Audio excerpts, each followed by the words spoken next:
Po pra, po paqen në Ukrainë nuk mund të ruajnë aleatët e Rusisë. Po, unë nuk jam dakord me ato nocionin që për shembull Brazili është aleat i Rusisë.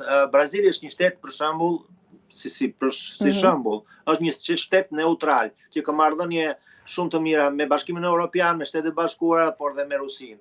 Pra, gjithë vendet neutrale nuk mund të konsiderohen, domethënë që nuk janë vasal të Perëndimit, nuk mund të konsiderohen si aleatët e Rusisë. Jo, kur e shikon se çfarë pozicioni mbajnë në luftë, në konflikt, nëse në konflikt janë rreshtuar në krah të Rusisë, nuk mund t'i quajmë neutral, se.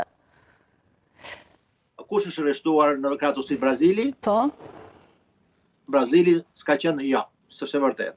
Brazili ka deklaruar përkundrazi që ai është për të integritetin e plotë të Ukrainës biles, edhe presidenti Lula kështu ka deklaruar.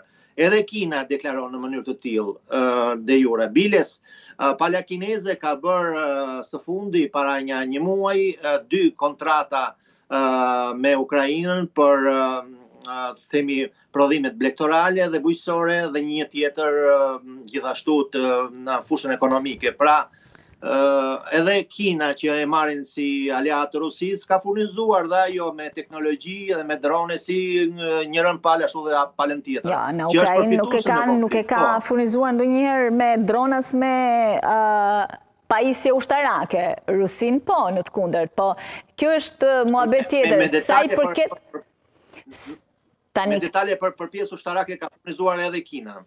Po pra, Kina Rusin. Sa i përket Turqisë, Turqia duket se nuk është as pak dakord që Krimea të mbetet Rusisë.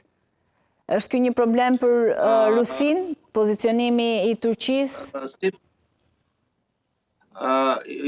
Turqia nuk është se Rusia do pyesi shumë Turqinë për të marrë, për të mbajtur apo mos mbajtur Krimen. Rusia e ka shpallur në mënyrë të fortë, domethënë të drejtën e vet ndaj Krimes, që dhe nuk është diskutuar, është muhabeti për rusët është një muhabet i mbyllur që nuk mund të diskutohet në asnjë formë, në asnjë mënyrë.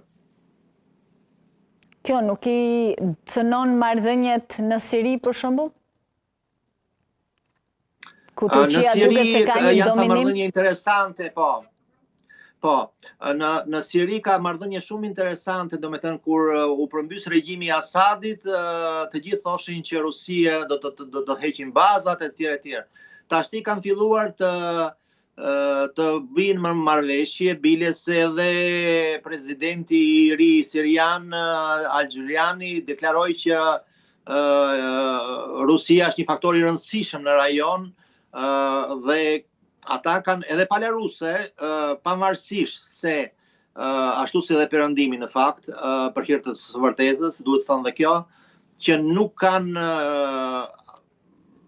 kanë kritikuar, nuk kanë ngritur zërin për të denoncuar krimit që janë bërë tash më së fundi në Siri, duke azgjësuar një pjesë të popullatës alavite, të fisit që i përket dhe Asadi, me krimet e tmerrshme që janë bërë atje dhe as Perëndimi, po as Rusia nuk kanë ngritur zërin sepse kanë intereset e veta gjeopolitike në rajon.